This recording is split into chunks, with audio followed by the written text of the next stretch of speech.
Shane Beamer, the favorite son of legendary Virginia Tech head coach Frank Beamer. Has he done enough at the University of South Carolina as head football coach in the past 2 seasons since he was hired to warrant no questions being asked, no eyebrows being raised, no snickers at any of his decisions? Has he deserved the benefit of the doubt yet due to success on the field?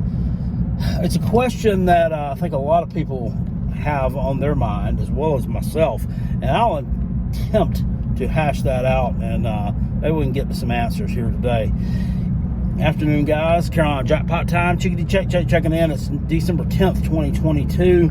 There's not, a whole lot going on in college football right now as far as on the field action. We got some bowl games kicking off next weekend. Well, we do have the Army-Navy game today. It's a very important game as far as tradition and just what the sport means to the country as a whole. Now, neither one of these teams is setting the woods on fire this year. Navy comes in at 4-7. Army comes in at 5-6. Although the record is slightly worse, Ken Niumatalolo's Navy midshipman squad is a slight favorite in this game. The last time I looked, ever so slight, maybe like 1 point. At any rate, it should be a great game. That's always a really good game. If one of them's 2-9 and the other one's 8-1, they'll come in out there and have a freaking slobber knocker, and it'll be like a 21-17 or something crazy like that. So at any rate, Army-Navy later on today. But Shane Beamer, this offensive coordinator search has gotten kind of muddy, I guess you would say. Not a lot of traction on that in the past few days, other than, you saw the video I put out the other day. It looks like Rudy Bob from Arkansas that I made the video about, Dowell Loggins, is not going to be taking that job. It's not going to be the guy, I guess. Now, I mean, something could change. It does not look like he's going to be the guy. So, thanks to everybody who did not get on the video that I put out about that one. And right, fake news, didn't age well, or any of that stuff. I didn't know. I didn't know. Nobody knew at that point in time. It seems as if maybe Shane Beamer kind of backed off him because there was a lot of outrage on social media over that one. There was a lot of blowback over that one. People have given the Gamecock fan base in the past few years the moniker of being kind of toxic, I guess you'd say. They're toxic. Hey, I mean, what does that really mean, though? What is toxic? What does toxic really mean? Wanting to be successful? Is that toxic? Okay? Anybody ever labeled the Clemson fan base toxic? I mean, they want to be successful, right? I mean, everybody ever labeled Alabama people toxic? I mean, they want to be successful. They want to maintain success, I guess you would say. So sometimes South Carolina fans just are given a bad rap. A lot of people have said that, well, y'all are the ones that ran off the baseball coach, whatever his name was, Chad Holbrook, a few years ago, forced him to hire this Mark Kingston guy who's not worth a shit, blah, blah, blah. And then y'all were the ones that ran Frank Martin out of town. No, losing ran Frank Martin out of town. Not winning big games, not getting back to the NCAA tournament got Frank Martin ran out of town. Not the fans. I'm sorry. They don't base decisions like that on Twitter. But I do think that the blowback from the fan base on social media may have weighed a little bit on Shane Beamer as far as Rudy Bob goes, because it seems like he's not a candidate any longer. I mean, and to be fair to myself and the rest of the fan base who didn't want this guy, are you really jumping through hula hoops? Are you really cutting a jig at the prospect of someone who was named 2 times the worst offensive coordinator in the NFL, being the prospect of him being your offensive coordinator? I mean, I don't think so. I don't think we're out of line for that. I really, really don't. I mean, what is wrong with wanting someone to coach your football team who is good at football? who's good at football coaching. We don't want someone who sucks at football. And I mean, this guy sucks at football from all accounts. Now, it says he was very well respected in the Arkansas football room, in the Arkansas program. I'm sure he was. I mean, he's an Arkansas guy. He went to school there. He tore up the practice field in the late 1990s, early 2000s. Houston Nutt loved the guy. I'm sure he speaks their language. I'm sure he recruited well. I'm sure he interacted with the kids well. I mean, let's face it. It doesn't take a lot to be well respected in Arkansas.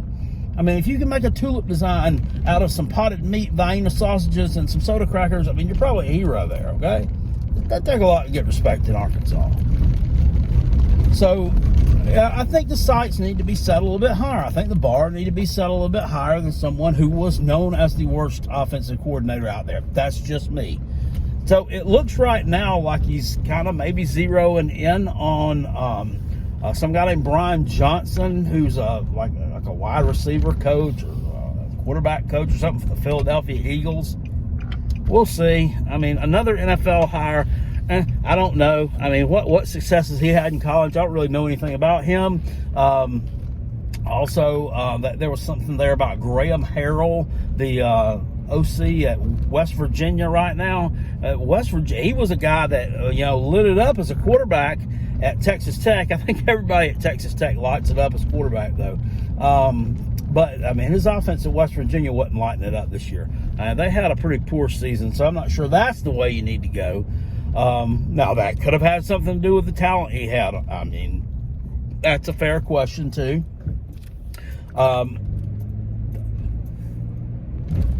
Guy from Duke, the offensive coordinator at Duke, I believe his name is Kevin Johns, also looks to be one of the guys in the running here. And I, for one, looking at this guy's resume, that might be the best choice. Might be the best choice. He's been OC at Indiana, been at Western Michigan, been at Texas Tech for 1 year, and I was at Memphis for 3 years. Worked with Pete Lembo, the special teams guru of the Gamecocks, where so they've got a relationship thing going on there, I'm sure. And it looks like he's had success. He worked with some really good quarterbacks at Memphis. That's the good thing. It looks like he's a guy who's possibly a little bit of a developer of quarterback talent. So that's something that we've been sorely lacking. So I'll be excited to see. But from the candidates that I see, he looks like the best and most viable one. I know Garrett Riley, and this other dude from TCU's name escapes me right now. They look like the flashy. Kendall Briles is his name. Garrett Riley's a TCU dude. Kendall Briles is the guy from Arkansas, OC there. They're the flashy young hires, but this Kevin Johns guy is a little bit older. He's about Carolina Jackpot's age, a little bit younger than Pete Lembo. To me, it seems like these coaches are a little bit more grounded, and maybe they can't quite relate as well to the young folks of today, the 19, 20-year-olds on that level, but still the football knowledge that they possess, maybe that kind of overrules that a little bit. Maybe that kind of trumps that a little bit. So it'll be interesting to see what he does there. But make no mistake about it. I mean, he's made a few coaching blunders. The Marcus Satterfield hire was not a good one. And outside of that, though, I mean, who is he? Who have we really hired on that staff there who really didn't turn out to be very good? We can say the offensive line coach, Greg Atkins, the guy that I've referred to as the Fat Arn Anderson many times, but I don't know about him. This guy's had some health issues. I mean, I think he missed a couple of games in 2021. I know he missed several games in 2022 for health-related personal issues. Don't really know the whole story there. I don't think the guy's well. I don't think he's well. And this just happened to coincide with when he came to South Carolina. So maybe we should give him a pass there. Maybe we should give the Fat Arn Anderson a pass. But I think that, the people that get on here and get in my comment section and try to jump down Carolina Jackpot's throat and and get down anybody else's throat who wants to sit back, look at the program through not garnet colored glasses, kind of gets labeled as toxic, and I get so upset when you get on here and start complaining. First of all, I mean, if you don't like the commentary, you ain't got to watch it, okay? You ain't got to watch it. We're almost at 11,000 subscribers, by the way, the Carolina Jackpot channel, so I appreciate that. Well, but with that being said, we've got plenty of other people who are watching the videos. I'm sorry. I mean, it may sound a little bit crass. It may sound like I'm, trying to talk holier than thou, but, we ain't going to miss you if you don't watch or you don't comment. I mean, it is what it is. Everybody's going to have differing opinions. If everybody thought the same, I mean, the world would be a pretty boring place. Just would.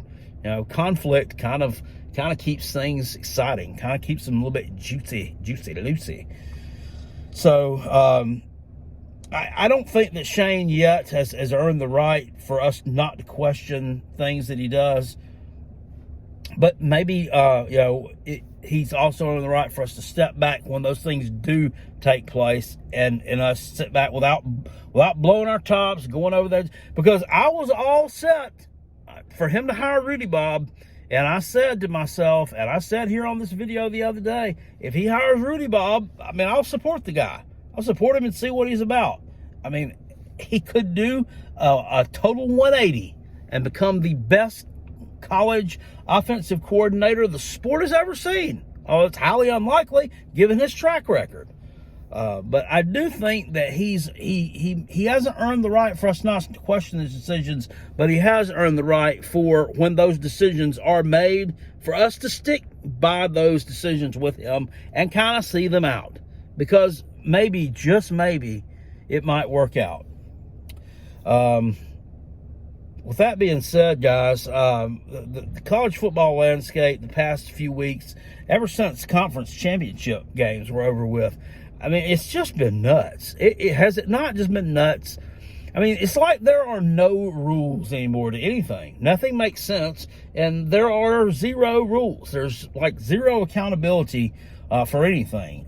You got 1,000 people in the transfer portal right now. These kids they're not all gonna find a home. Sorry. It's like a big, huge orphanage of like 1,000 kids with only like 400 sets of parents lined up. 600 of them are gonna stay in foster care. It's just ridiculous. It's just ridiculous with these kids jumping in this thing. And some of them may be jumping in too quick and not thinking about what they're doing. Some of them will get picked up. A lot of them will get picked up. Jaheim Bell's going to get picked up. He's going to go somewhere. He's going to be sought after. Do I hope he goes somewhere and balls out? I mean, I guess. I mean, I really think the guy should have kind of saw through at South Carolina. I mean, he was a great playmaker when he had the ball in his hands. I mean, he did a lot of great things. He was a much better receiver than he was running the ball. But, I mean, I hate to see that he's going to be gone now, knowing that South Carolina is going to be bringing in a better any offensive coordinator they bring in, Rudy Bob included, would have been an upgrade over Satterfield. Now, I say that with my disdain for Marcus Satterfield. You could always have gotten worse. I suppose you could have always gotten worse, but I think it would have been hard. I think you'd have been hard-pressed to find worse than that dude. And Matt Rhule, like I've said, why he wants him on the staff at Nebraska, I don't know. I really don't. I don't get it. Like I said the other day, Matt Rhule being an ex-NFL head coach, I know he kind of failed as an NFL head coach, but to be an NFL head coach, you have to be kind of intelligent. You got to be kind of intelligent. And that, to me, does not seem like a very intelligent move to hire someone whose offenses were, toilet water. They were the bottom of the barrel in the SEC. Just absolutely awful. You do your thing, though, Matt. You do your thing, buddy. You know what you're doing. You know what you're doing, apparently. In college, I mean, you had a really good record as a head coach, rebuilt a couple of programs. You do your thing. Watch Marcus Satterfield go out there and put up 50-something points a game. But at any rate, guys, I'm going to get off here for right now. get these groceries inside and get ready for this game in a little bit. But almost at 11,000 subscribers. Really appreciate the support of the Carolina Jackpot channel. If we can get some more subs coming this weekend, maybe we can eclipse that 11,000 mark and have kind of a little celebration tomorrow night on the Rob and Kale Show. Remember, we got our college bowl pick'em challenge coming. I will put the payment information in the description box below this video for that one. If you're interested in signing up for that, it's $20, just like the Callaway's College Football Pick'em Challenge was. And we have a lot of fun with that one. We don't have a lot of people in this one yet. Normally, we don't have anywhere near the amount of folks in the Bowl Pick'em Challenge as we do the College Football Regular Season Pick'em Challenge. So I like to see that number grow a little bit as well. And last but not always, before I jump off here, look, I want to approach something real quick. I've tried, really hard on here, and I know I'll let them fly every now and again. I've tried to tone down the language just a little bit, and I know I probably cursed a couple of times in this video. I've tried, really have. I want to make the show a little bit more not the show, my videos a little more fan friendly. But I got a comment on the Rob and Kale Show earlier today from an old episode from about a year ago. Said, sorry, language is just too much for me to bear. Look, it's a podcast recording, two overweight 40-something-year-old dudes talking about college football with some crazy callers calling in. He's Clemson, I'm Carolina. We don't particularly like each other on that front. We are friends otherwise, but we're going to kind of get into it a little bit. And I'm sorry if the language offends you. Look, folks, I mean, to be honest with you, is it right to go out here and curse every other word that comes out of your mouth? No, it's not. But on the other front, it's 2022, okay? It's not 1965. And they say, I want to watch with my kids, but I'm sorry, I just can't because of the language. The thing comes on at 9 o'clock on Sunday night. Kids really shouldn't be watching it anyway. Just saying. I'm just saying. I'm sorry. We'll try to do better. We really will. But, I can't make any promises. I really can't. At any rate, guys, I'm going to get off here. I will see you all later. Appreciate it. Peace. And I'm out. Go Gamecocks and go Coach Beamer. Find us an OC, buddy. Woo! Go Cox. Ha ha.